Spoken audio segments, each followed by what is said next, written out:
Hey everybody, it's Eric Pappenfoos. It's a beautiful Friday, so it must be a bye day.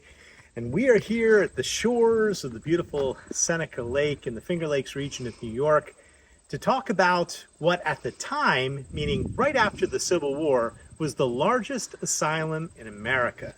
And that is the Willard Asylum, where we currently are today. Now, the asylum closed in 1995, and today it is part prison, literally, where you can see down up the hill, there's a whole section that has very foreboding barbed wire.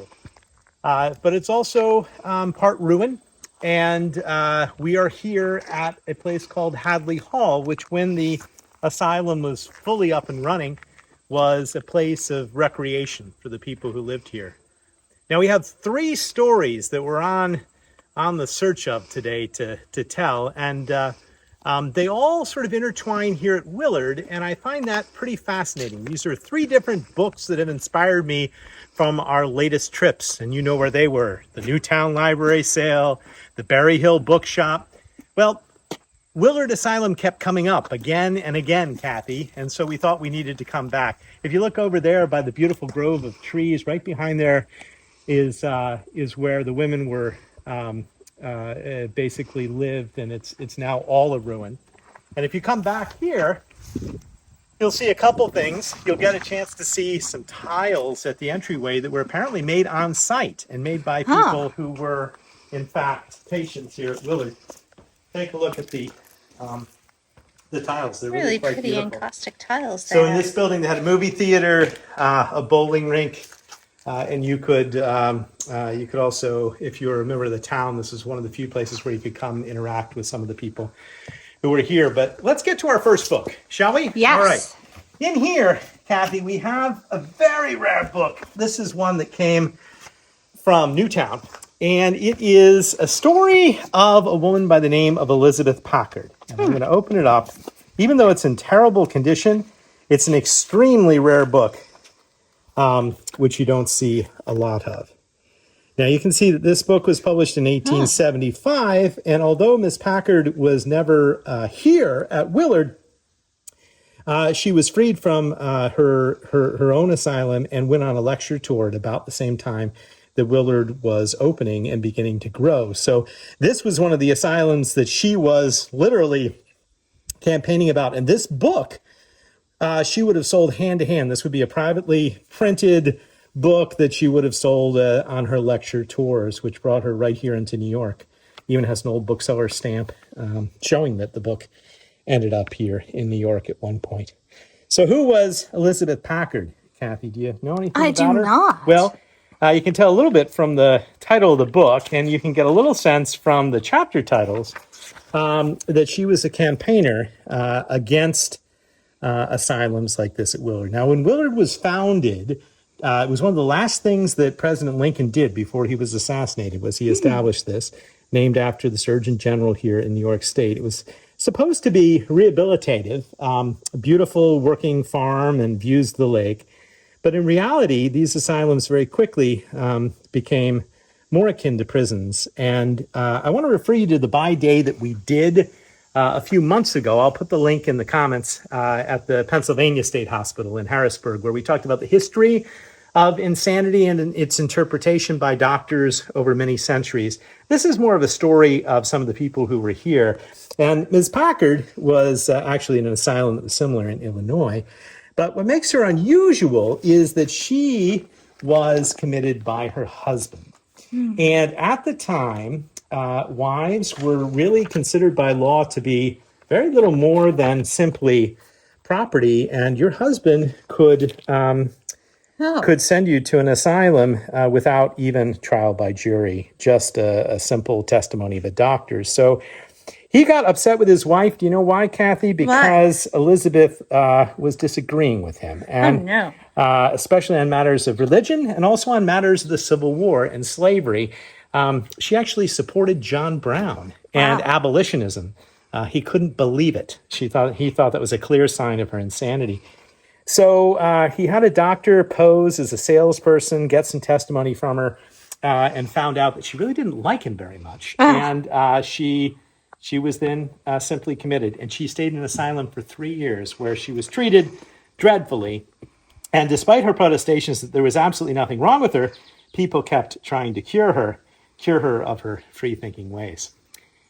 What's interesting is that eventually she was able to get out after 3 years of trying, and there was a trial in the state of Illinois, and the transcripts are in this book, which is really interesting.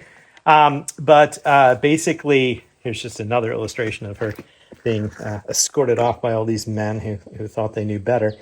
But a jury, when she finally came before a jury, do you know how long it took the jury to determine that she was not insane? How long? Just a couple minutes. They came right back in. And wow. And she went on to go on a lecture tour after lecture tour after lecture tour. And in fact, here at Willard, there were several examples of individuals who were wrongfully incarcerated and had to fight for their freedom. And we're going to be on the trail of a couple of those individuals as we continue our journey here. But I wanted to go next. We're going to walk around and see some more of the ruins, but then we're going to go up to the cemetery where thousands of people who spent time here at Willard are currently interred. Hey everyone, we're now high on a cemetery hill. Beyond us is the beautiful Seneca Lake, and you can see commanding views of that. We just came up the hill from the dock where the ferry landing was. I'll show you a picture of that. As you can see, a lot of times patients would come here by boat, by steamboat, up and down the Finger Lake. There are over 5,000 graves buried here. You wouldn't know it just by looking at it because most of them are markerless. And many times it was because families couldn't afford to bring their loved ones back. And I can tell you exactly how expensive it was to bring your loved one back in just a minute, because that's what our next book talks about. But I did also want to show you the marker to Lawrence Mocha, who was a patient here at Willard, who was also the grave digger, who dug apparently 1,500 of these graves. Do you know why he was committed? No. He was committed because he heard the voice of God. Oh. And he spent his whole life digging graves. He was also a boisterous fellow. So again, many people were confined here who, in today's sense, would certainly not be considered necessarily unable to function in society, but weren't able to function in Victorian America. The second book is actually a manuscript, Kathy, and we found this in Deansboro at the book barn that we went to last week, and it really is incredible. And I had no idea what it was when I picked it up. It just turned out to be this sort of Victorian logbook or ledger.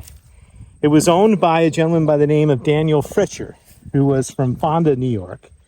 And it turns out that it is an account book of all of his dealings taking people to and from the various asylums in New York in the 1880s.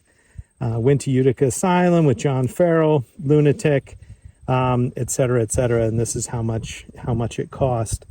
One of the things that's interesting about the book is that there was a lot of transferring of people from one institution to another. So here's an example. Went from Utica Asylum and took Mary Joy and Incurable all the way to Binghamton Asylum. And he goes down to Willard and the Ovid Asylum time after time again. I'll show you an example of that here on this page. And you'll see here, he actually paid for a coffin, an express charge for the remains of Nelson Wagris from Ovid Asylum, taking him back to Port Plain. So Fritcher, among other things, often arrives by ferry and then builds the asylums, takes people from one asylum to another, from Utica down to Willard, from Willard back to Utica. But a couple of the things that I found really fascinating in here, Kathy, is that oftentimes he would take people home and their bodies home after they passed away, if the families could afford it. All those records are in here. He would also basically go after people sometimes. Look at this entrance here. Went to Palpatine Bridge after Alfred Kendall paid for him, and had to go 3 miles looking for him, and didn't find him, but then came back and found him. Had to rent a horse in the meantime. So this was a young man, Fritcher, in his 30s, who had to deal with all the various folks. And one of the sad things here is that modern health regulations, HIPAA and whatnot, have sort of made it hard to disclose the names of many of the people who were here. And a journal like this, I think, helps bring people to life. And I'm going to put a link in this story to something called the Suitcase Project, because in 1995, when the asylum officially was closed, they were clearing out the buildings, and they discovered locked in one of the attics of one of the buildings where we just were, hundreds of suitcases of people who came to stay here at Willard. What do those suitcases include? They include their personal belongings, books, utensils, and other things, which they never came back for and never claimed. But a lot of those suitcases, although we know the names, they are nameless today. But a book like this really brings together both the costs, but also portraits of the families and the regions and the interactions between them. I'll say another remarkable thing about this book is that, at least according to Fritcher, he's often picking up people who are cured. So out of the several hundred people in this journal, at least a good handful are cured. So it's not impossible to think that people were not benefiting in some small way from their time here. An absolutely fascinating manuscript. Not sure what to do with it yet, but if anybody's watching and would like to reunite this with the records for Willard Asylum, I hope they'll contact the Midtown Scholar, but found deep in the heart of our book barn last week. Well, there have been so many interesting details and tidbits that we've discovered, and I haven't even gotten to the case of the one person who I was most on the trail of. So we're going to have to make this a two-parter. So I hope you'll watch next week as well for more information about Willard Asylum and the individuals who spent their lives there, and for more information generally about adventures in the world of books.